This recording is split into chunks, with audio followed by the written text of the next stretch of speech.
Bonjour à tous, bienvenue dans cette nouvelle vidéo. Donc aujourd'hui, je vais vous expliquer pourquoi l'Italie a marqué 12 dans l'ensemble de ses matchs du championnat qualificatif pour la Bermuda Bowl l'année prochaine. On va remonter assez loin dans le temps dans cette vidéo. On va commencer par le scandale Fantoni Nunes. Donc si connaissez déjà cette partie, vous pouvez passer à la deuxième partie de la vidéo qui est indiquée dans la description. Donc Fantoni Nunes, c'était la meilleure paire du monde, on va dire, entre 2000 et 2015. Ils ont joué successivement pour Monaco puis pour l'Italie. Sauf qu'en 2015, on a eu la célèbre donne du blackout que je vais vous présenter ici. Fantoni Nunes défend contre le contrat de Seeker joué par Est. Et vous voyez que Nunes est à 2 as en main, donc il a de quoi être heureux. Et il entame 2 l'as de carreau, il voit petit le 8, et à ce stade, au lieu de simplement encaisser son as de trèfle, il donne la coupe carreau à son partenaire qui traverse sa trèfle. Or, il n'avait aucune raison de savoir où était cette dame de carreau. Elle pouvait aussi bien être chez Est que chez Nord. Et donc, ce flanc était absolument grotesque. Il aurait pu filer le coup si la dame de carreau était chez son partenaire. On mettait le roi de carreau du mort, et puis après, on défaussait tous les trèfles sur les piques. Et salut mon ami l'as de trèfle. Donc à ce stade, on s'est dit, c'est quand même bizarre, peut-être qu'ils avaient un signal caché pour détecter la présence de ce singleton en or, alors que Nunes disait qu'il a eu un blackout et qu'il pensait que Est était chicane et qu'il n'a pas réfléchi et que voilà, il a eu un trou comme ça arrive à tout le monde.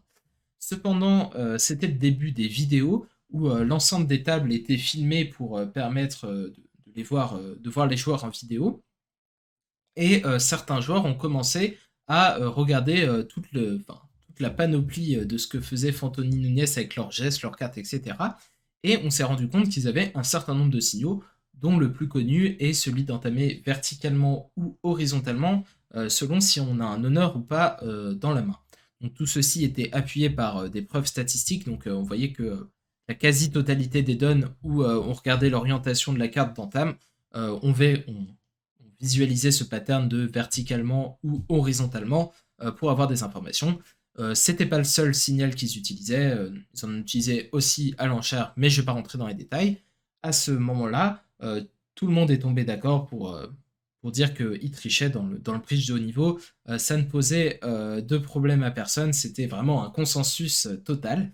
Et ils ont été sanctionnés successivement par leur fédération en Italie, puis par l'EBL, donc l'European Bridge League, par ricochet par la World Bridge Federation, et ils ont aussi été sanctionnés par les Américains, donc qui sont indépendants de tout ça. Suite à ça, Fantoni Nunes n'était pas d'accord et réclamait leur innocence. Ils sont donc allés se plaindre au tribunal arbitral du sport. Alors si vous demandez ce que vient faire le tribunal arbitral du sport là-dedans, mais en fait, il s'avère que la WPBF est un sport olympique. Alors si vous ne saviez pas ça, et voilà, maintenant vous le savez. Alors c'est pas parce qu'on est un sport olympique qu'on est aux Jeux olympiques, mais on a tous les critères pour pouvoir participer et on est un sport candidat, donc tous les ans, enfin tous les Jeux olympiques, ils regardent la liste des sports candidats et ils disent peut-être qu'on va prendre le bridge. Bon non, ils prendront jamais le bridge parce que c'est trop compliqué et que c'est absolument pas télévisuel. Donc ils feront jamais ça, mais ça implique par contre qu'on est gouverné, enfin on est sous l'auspice de ce comité et donc on doit appliquer les lois du tribunal arbitral du sport. Et ce tribunal arbitral du sport a décrété que les preuves apportées par les experts étaient insuffisantes et donc ils ont blanchi Fantoni Nunes. Enfin ils ont dit on ne peut pas affirmer à 100% qu'il triche. Bon, personne n'était d'accord avec ça, mais les instances internationales étaient bien obligées de suivre ce que leur ordonnait le tribunal arbitral du sport, et donc les sanctions de Fantoni et Nunes ont été abolies progressivement. Alors cependant, ils n'ont pas fait les malins immédiatement, puisque ils savaient qu'ils n'étaient pas très bien vus, c'est le moins qu'on puisse dire, et donc Nunes, lui, a complètement disparu de la circulation, et Fantoni a été plus insistant, et il a tenté de revenir dans le bridge progressivement. Alors il a bien réussi en Italie, hein, il est revenu jouer pas mal de compétitions nationales, il donne des cours, etc. On l'a vu jouer un petit tournoi à Barcelone il y a quelques années, un petit festival, mais il n'était pas encore revenu sur la scène internationale, et c'est ce qu'il a essayé de faire dans ce championnat. Et le contexte était le suivant, les Italiens étant déjà qualifiés pour la Bermuda Bowl l'année prochaine en tant que pays hôte, ils pouvaient se permettre d'envoyer une équipe un peu au hasard.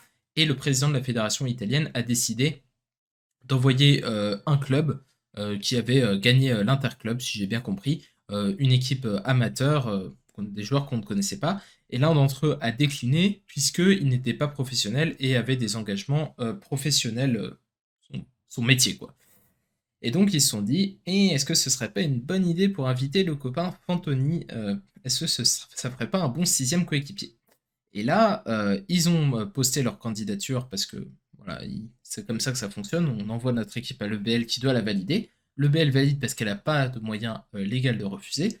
Et là, ben, ça commence. Le monde du bridge se rend compte que Fantoni fait partie de cette équipe d'Italie. Et donc, bah, ça commence à discuter sur Bridge Winners, qui est le grand forum anglophone. Vous voyez, il y a un paquet de messages. Et donc, ce qu'il faut conclure de ces 700 messages, c'est que les gens sont pas contents, mais que globalement, il se passe pas grand-chose. Il y a 4 joueurs qui ont boycotté la compétition cependant. Brojland Lindqvist, donc paire norvégienne très forte, et Brojland en particulier est à la pointe du combat contre la triche. Et Veland Oken, donc une paire allemande très forte également, qui a beaucoup de poids sur la scène internationale. Mais au-delà de ça, on s'est dit que le championnat allait juste se dérouler normalement, et que les gens n'étaient pas contents, mais que personne n'osait faire de démarches particulières contre Fantoni.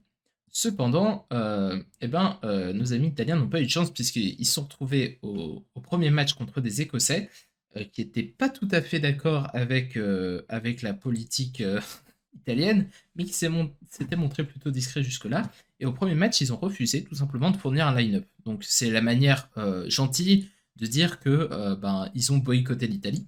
Ils n'ont pas fourni de line-up, donc ça c'est l'excuse officielle. Et ils ont progressivement été suivis par les Pays-Bas, par la Slovénie, par la Lituanie. Et puis ça s'est enchaîné comme ça. Et personne n'a joué l'Italie dans ce championnat. Donc ça, officiellement, c'était juste la position des joueurs. Puisque concrètement, les fédérations n'avaient apporté aucun soutien à ce moment pour leurs joueurs en leur disant non, vous ne devez pas jouer parce que c'est Fantoni. C'est vraiment une décision des joueurs personnelle, on va dire. Et à ce stade, les Italiens ont commencé à faire quelques communiqués lapidaires. Donc ça, c'est le dernier en date. Voilà, ils parlent des droits de l'homme, comment c'était possible que voilà, ils ne respectaient pas la loi et que d'après les droits de l'homme, tout le monde était égal enfin, tout le monde était égal, égaux bon, devant la loi. Euh, Désolé pour cette petite inter- interlude grammaticale. Mais voilà, bon, en gros, il hurlait à la mort que c'était trop injuste que Fantoni soit boycotté par tout le monde comme ça. Et bon, les joueurs étaient assez offusqués des communiqués italiens qui sont complètement lunaires par rapport à la réalité et le fait que Fantoni soit un tricheur et que personne ne veuille le voir et que ça paraissait improbable pour tout le monde qu'il soit soutenu comme ça par sa fédération. C'est assez inconcevable, surtout du point de vue américain, mais aussi nordique, où ils sont, comme je l'ai dit, à la pointe du combat contre la triche.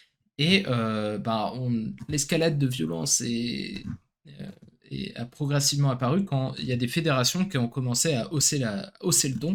Et ça a commencé par l'EBU, donc la fédération anglaise, qui a apporté un soutien officiel aux joueurs, alors que jusque-là, c'était, comme je l'ai dit, juste des individuels, donc les joueurs eux-mêmes qui refusaient de jouer. Là, les fédérations ont commencé à dire non, les Italiens, vous déconnez, c'est n'importe quoi ce que vous faites. On apporte un soutien officiel aux joueurs.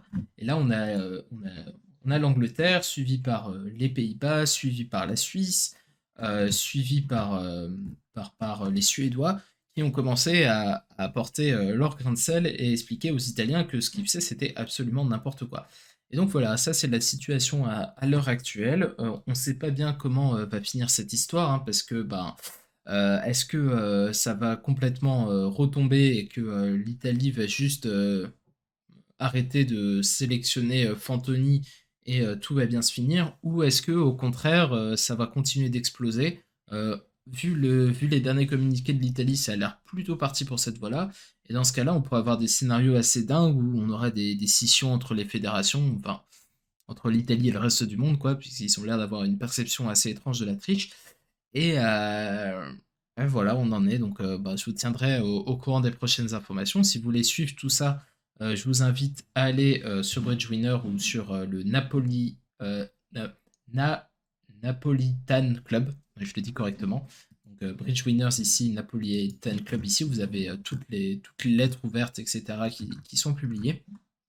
Et je vais vous tenir au courant pour le reste. Et puis, on se retrouve bientôt pour quelques vidéos de bridge plus, plus standard, on va dire, avec notamment quelques dons des festivals de cet été ou des championnats qui ont juste eu lieu.